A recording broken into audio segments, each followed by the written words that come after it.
Okay, second review. Dub versus who's this? Brian. Dub projected to win by 10, outscores his projection but loses by 5.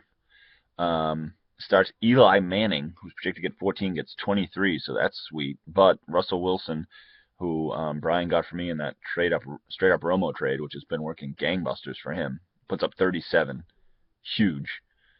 Julio Jones for Dub puts up 8.1, 56 on 5. That's not very good for him. Des Bryant puts up almost 20, really good for Brian there. Randall Cobb puts up 23. Man, he had 121 receiving yards and a touchdown, a receiving touchdown, and 6 receptions. That's a great game. Keenan Allen only puts up 8 for Brian. Le'Veon Bell has a huge game, 88, a receiving touchdown, 57 rushing yards, puts up 25. Foster puts up 18. So both of them big stars put up there.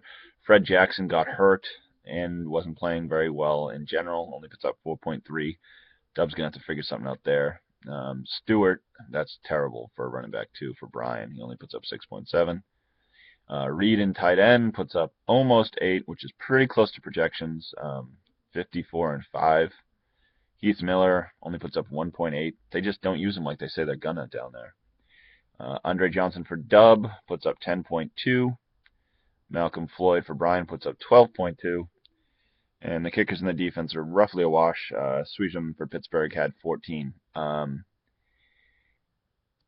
This was interesting because Foster and Heath Miller and Sweesham or whatever were all playing for Brian on Monday night, and Le'Veon Bell and Andre Johnson were playing for Dub, and Dub was leading most of the night until a very late Foster touchdown that did not affect who won the actual game, beat Dub. So he's coming down to earth. That division is wide open.